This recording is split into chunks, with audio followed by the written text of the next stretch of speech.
Bonjour à vous, c'est un plaisir pour moi de vous retrouver pour un nouveau cours de coréen, un cours débutant, puisqu'en effet, comme vous avez pu le voir, aujourd'hui nous allons voir comment structurer une phrase en coréen. Avant de commencer le cours, permettez-moi de vous rappeler quelques petits points. Si vous souhaitez suivre ce cours sur internet, c'est possible, dans la description, il y a un lien avec un article qui est ce cours, mais sur internet. Aussi, si vous souhaitez apprendre du vocabulaire de coréen, je vous rappelle que je développe un système qui est déjà disponible, qui vous permet d'apprendre du vocabulaire, qui est 100% gratuit, et aussi il y a de l'audio pour tous les mots quasiment, donc vous pouvez aussi pratiquer votre écoute et votre expression orale. Dernièrement, n'hésitez pas à vous abonner et à partager les vidéos si elles vous plaisent, ça me donne beaucoup de motivation pour continuer à vous proposer ce contenu. Et aussi, si vous avez des questions de coréen, mettez-les dans les commentaires. Je me ferai un plaisir d'y répondre en commentaire ou en vidéo, voire même les deux si vous êtes un petit chanceux. Allez, trêve de bavardage, on passe tout de suite au cours. Nous voici donc dans la salle de classe. Je suis sûr qu'elle vous a manqué. Comme je viens de le dire, aujourd'hui nous allons voir comment faire une phrase, comment structurer une phrase en coréen. Commençons par rappeler la base des bases, ce dont vous êtes tous au courant, ce que tout le monde sait, comment faire une phrase en français. Et oui, avant de faire du coréen, on va aussi faire un petit peu de français. Donc en français, il y a un sujet, un verbe et un complément. La construction d'une phrase en coréen est relativement simple. Il y a deux difficultés principales à surmonter.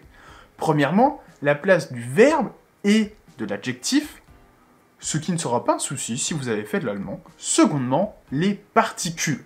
C'est le concept du coréen, ce sur quoi tout repose. Premièrement, en coréen, il faut savoir que verbe et adjectif sont identiques. Mettez-vous ça bien dans la tête. En coréen, un adjectif est un verbe.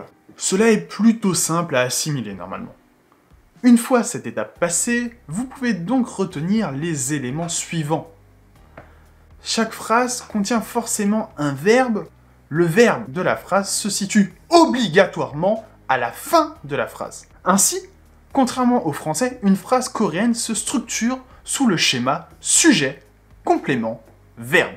Alors, on va le voir un petit peu après, mais on le verra surtout plus dans d'autres cours, mais ce que je viens de dire, c'est faux, puisqu'en effet, il n'y aura pas toujours de sujet, parfois on le zappe si c'est explicite, et aussi parfois il y a la notion de thème. Mais afin de simplifier cette vidéo-là, on va dire que le thème et le sujet sont la même chose. Vous le savez peut-être, sinon, croyez-moi, vous allez très vite le savoir. Le coréen est une langue qui contient beaucoup de particules. En effet, la langue coréenne est basée, en fait, sur un système de particules. Prenons les trois plus populaires. La particule du thème, nun, la particule sujet, ka, la particule cod, lul. Nous ne nous attarderons pas sur comment les utiliser dans ce cours, ces points seront traités dans d'autres cours qui arrivent très vite et qui sont peut-être même déjà arrivés quand vous regardez cette vidéo. Voici donc quelques exemples de phrases simples. 저는 책을 읽어요. Je lis un livre. 저는 영화를 봐요. Je regarde un film. 저는 밥을 먹었어요. J'ai mangé. Techniquement, concernant le complément, vous faites ce que vous voulez. Entendez par ça que vous pouvez placer les compléments dans l'ordre que vous le souhaitez. Bien évidemment, il y aura des façons plus naturelles que d'autres. Par exemple, 저는 차로 집에 와요. je viens à la maison en voiture. 저는 집에 차로 와요. Ces deux phrases sont grammaticalement correctes.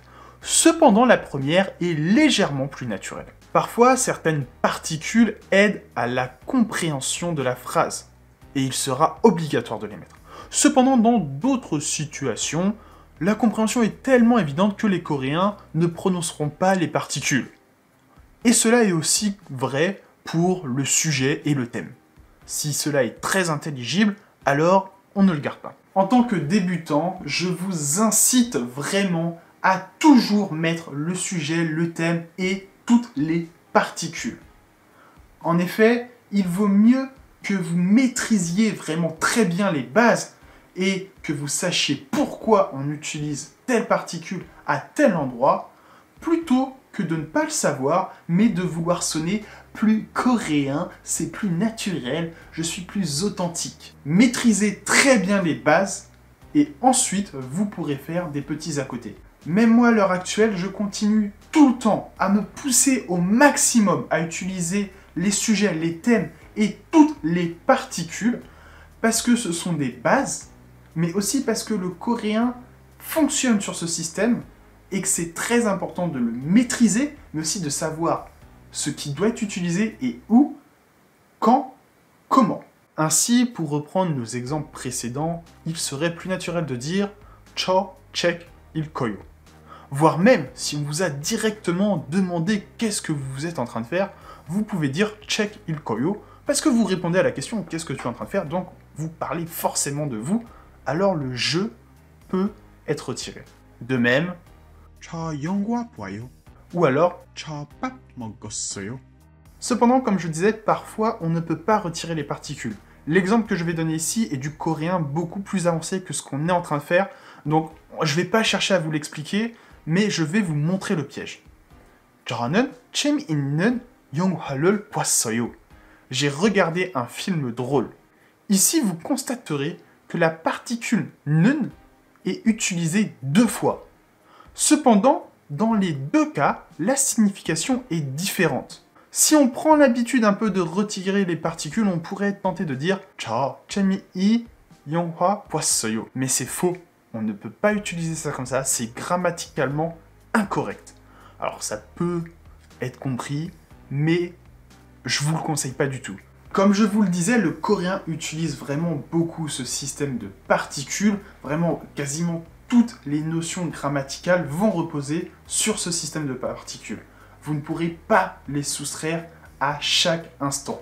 Et comme vous pouvez le voir avec cet exemple, des concepts grammaticaux différents vont utiliser les mêmes particules. Et croyez-moi, ça arrive très souvent. Alors prenez, très honnêtement, je vous le conseille vivement, prenez l'habitude de les mettre pour savoir pourquoi elles sont là. Parce que si vous les utilisez, vous y réfléchirez. Et si vous y réfléchissez, vous prendrez l'habitude. Et vous ne serez pas perdu le jour où des Coréens vous parleront en coréen et utiliseront les particules. Pour prendre un second exemple, 저는 밥을 먹고 싶어요. Je veux manger. On pourrait tenter de réduire ça en 저 밥 먹고 싶어요. Mais ici, la particule ko à 먹고 싶어요 ne peut pas être retirée, sinon ça ne veut rien dire. Ce n'est pas correct. Bien évidemment, si on ne peut pas retirer la particule ko, ça ne veut pas dire qu'on ne peut pas retirer les autres parties. Ainsi, cette phrase-là, on pourrait très bien la voir sous la forme 밥 먹고 싶어요. C'est ainsi qu'on termine la vidéo. N'hésitez pas à me dire en commentaire ce que vous avez retenu et surtout posez-moi les questions que vous avez par rapport au coréen.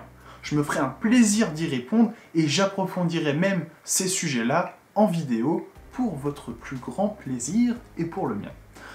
Encore une fois, merci à vous et à bientôt.